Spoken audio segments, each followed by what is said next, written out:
3 महीने से अधिक के समय पूरे हो चुके हैं। 3 महीना का समय कल पूरा हुआ है और 100 दिन से कम समय की अवधि में भी 100 दिन से कम समय की अवधि में ही आप सबने देखा है कि ऐतिहासिक कार्य हुए हैं। इस अवसर पर हमारे बीच में उपस्थित हैं उप मुख्यमंत्री आदरणीय श्री विजय शर्मा जी, हमारे वरिष्ठ मंत्री आदरणीय श्री रामविचार निशान जी, आदरणीय मंत्री श्री केदार कश्यप जी, आदरणीय मंत्री श्री श्याम बिहारी जायसवाल जी। मैं सर्वप्रथम आदरणीय उप मुख्यमंत्री श्री विजय शर्मा जी से आग्रह करूंगा कि आप सभी को संबोधित करें और इस अवसर पर आप सभी आए, आप सभी का हम हार्दिक स्वागत अभिनंदन करते हैं। की सरकार जिसमें हम सभी लोग उनके टीम के हिस्से हैं, बहुत एग्रेसिव तरीके से, बहुत तेजी से, बहुत ही रिकॉर्ड स्पीड से सभी वादों को पूरा कर रही है, मोदी की गारंटी को पूरा कर रही है। पिछली सरकार के समय 2-4 हजार करोड़ किसानों को अगर जारी हो जाता था तो बोलते थे इकोनॉमी में बूम आ गई, अर्थव्यवस्था में बूम आ गई है। अभी इस वर्ष धान के पेमेंट में, धान के लिए जो भुगतान किया गया है वो 44,000 करोड़ रुपए का भुगतान किया गया है। 44,000 करोड़ रुपए का, 13,300 करोड़ रुपए का अंतर की राशि और एमएसपी को हम मिला दें उसमें तो सबको मिला करके 44,000 करोड़ रुपए का भुगतान हुआ है, जिससे ग्रामीण अर्थव्यवस्था को कितनी तेज गति मिलेगी इसका आप आकलन कर सकते हैं।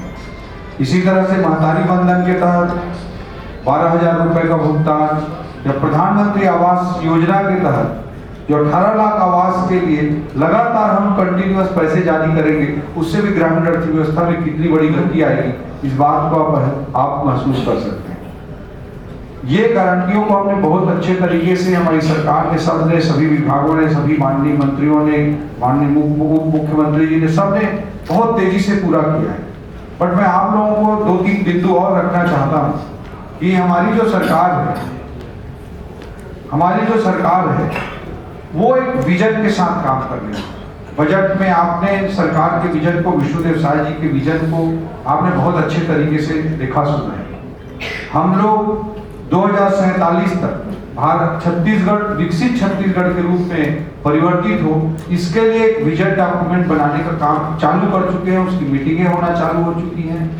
उसके तहत कैसे हम छत्तीसगढ़ को विकसित छत्तीसगढ़ में कन्वर्ट करेंगे, उसके लिए एक रोड मैप बनाने का काम चालू हो चुका है। और इस विजन डॉक्यूमेंट को अमृत काल छत्तीसगढ़ विजन @ 2047 ये नाम दिया गया, जिसे 1 नवंबर सन 2024 को हम छत्तीसगढ़ की राज्य की जनता को समर्पित करेंगे।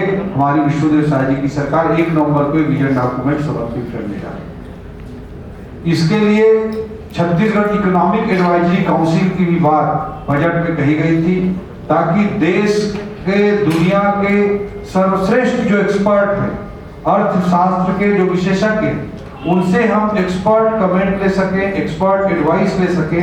इसके लिए छत्तीसगढ़ इकोनॉमिक एडवाइजरी काउंसिल के गठन की बात इस बजट में कही गई है और करीब 1 हफ्ता पहले हमने कैबिनेट में भी अप्रूवल कर दिया है कि छत्तीसगढ़ इकोनॉमिक एडवाइजरी काउंसिल का गठन किया जाएगा, जिससे हम आने वाले समय में छत्तीसगढ़ के रोड मैप को एक नई दिशा देने में बहुत बड़ी मदद मिलेगी। आने वाले 5 सालों में, ठीक है, 2047 तक लॉन्ग टर्म विजन जो हमारी सरकार का है वो है। मिड टर्म विजन के रूप में आने वाले 5 वर्षों में जो हमारा कार्यकाल होगा, विष्णुदेव साय जी की सरकार का 5 साल का पहला कार्यकाल जो होगा, दूसरा तीसरा भी होगा, लेकिन जो मैं पहले कार्यकाल की बात कर रहा हूँ, तो जो पहला कार्यकाल होगा 5 वर्षों का, उसमें भी हमने हमारा आर्थिक जो लक्ष्य है बहुत स्पष्ट रखा है, बहुत महत्वाकांक्षी रखा है। 5 लाख करोड़ के जीडीपी को 10 लाख करोड़ के जीडीपी तक पहुंचाने का आर्थिक विजन हमारी सरकार का है। और उसके लिए आप देख रहे हैं कि ग्रामीण अर्थव्यवस्था की मजबूती से के लिए किस तरह से सरकार काम कर रही है।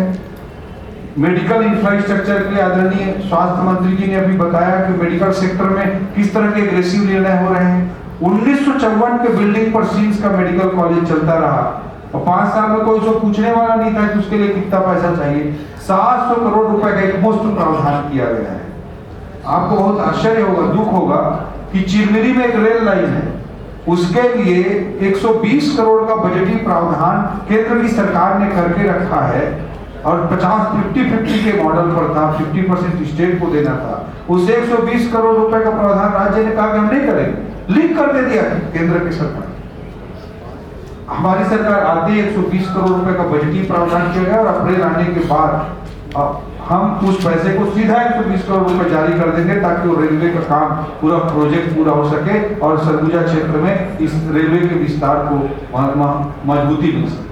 तो ग्रामीण अर्थव्यवस्था के लिए, अधोसंरचना के लिए, पूंजीगत व्यय के लिए, कैपेक्स के लिए पूरी तरह समर्पित होकर हमारी सरकार काम कर रही है। और आप सभी जानते हैं कि अर्थव्यवस्था का सिद्धांत है कि अर्थव्यवस्था में अगर 1 रुपए का पूंजीगत व्यय होता है, 100 रुपए का मान लीजिए पूंजीगत व्यय होता है, तो उसके जीडीपी में 247 रुपए का योगदान है। इसलिए हमारी सरकार जो कल्याणकारी योजनाओं के अंतर्गत पैसा बांटना है वो काम भी पूरा करेगी और पूंजीगत व्यय को भी ऐतिहासिक स्तर पर लेकर जाएगी ताकि छत्तीसगढ़ की जीडीपी को, अर्थव्यवस्था के आकार को आने वाले 5 वर्षों में हम डबल कर सके, 5 लाख करोड़ से 10 लाख करोड़ तक पहुंचा सके। ये हमारा कमिटमेंट है और इसको हम 5 साल के अंदर करके दिखाएंगे, ये हमारा दावा है।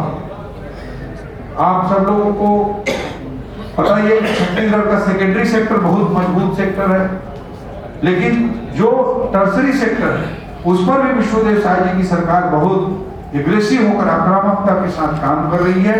और आने वाले 5 सालों के भीतर आपको छत्तीसगढ़ में सेवा क्षेत्र, टर्सरी सेक्टर जिसे हम इकोनॉमी का कहते हैं, सर्विस सेक्टर जिसे हम कहते हैं, वो भी बहुत ही अलग ऊंचाई पर दिखाई देगा।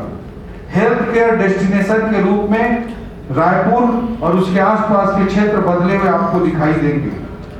डेस्टिनेशन वेडिंग के एक सेंटर के रूप में उभरता हुआ ये क्षेत्र पूरा दिखाई देगा। जो हमारे शहरी क्षेत्र हैं, जो हमारे औद्योगिक क्षेत्र हैं, जो हमारे वनवासी क्षेत्र हैं, जो हमारे कृषि प्रधान क्षेत्र हैं, सब के लिए अलग अलग रणनीति बना करके हमारी सरकार काम कर रही है। और डीडीपी का कॉन्सेप्ट बजट में हम लेकर आए, डिसेंट्रलाइज्ड डेवलपमेंट पॉकेट्स की स्थापना करने के लिए हमारी सरकार प्रतिबद्ध है। चाहे कोरबा, रायगढ़, जांजगीर जैसे औद्योगिक क्षेत्र हों, वहां पर ग्रोथ इंजन के रूप में औद्योगिकरण को सही तरीके से, अच्छे तरीके से विकसित करने का काम किया जाएगा। बस्तर सरगुजा, फोकस ऑन बस्तर सरगुजा हमारी फिलॉसफी है। बस्तर सरगुजा जैसे वहां पे इको टूरिज्म की अपार संभावनाएं हैं, वहां पर प्रकृति का एक अलग वरदान है, वहां पे वन अर्थव्यवस्था की अलग अलग ताकत है। उसके अनुरूप उन क्षेत्रों का विकास हमारी सरकार सुनिश्चित करेगी।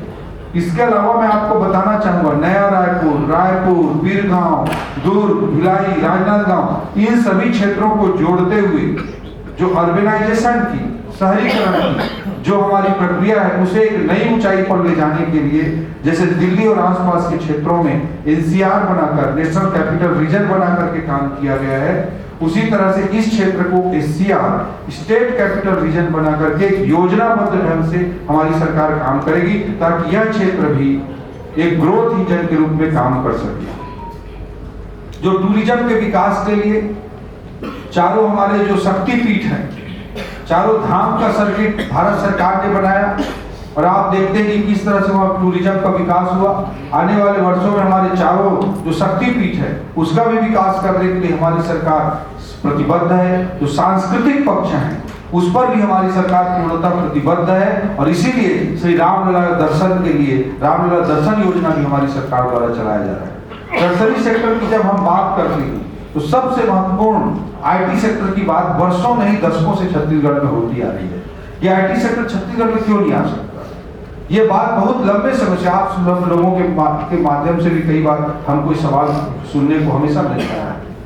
मुझे ये बताते हुए बहुत हर्ष हो रहा है कि अभी 4 दिन पहले ही 2 कंपनियों ने नवा रायपुर में 2000 से अधिक सीटों के लिए लेटर ऑफ इंटेंट ग्रहण किया है। और मैं आपको आज इस प्रेस कॉन्फ्रेंस के माध्यम से कहना चाहता हूं कि 1 साल के भीतर 10,000 से अधिक जॉब नवा रायपुर में आईटी सेक्टर के पैदा होने वाले हैं। इस प्रेस कॉन्फ्रेंस के माध्यम से आपको बता रहा हूं और 1 साल के अंदर हम इसको करके दिखाएंगे। 10,000 से अधिक युवा वहां आईटी सेक्टर में जॉब करते हुए आपको दिखाई देंगे।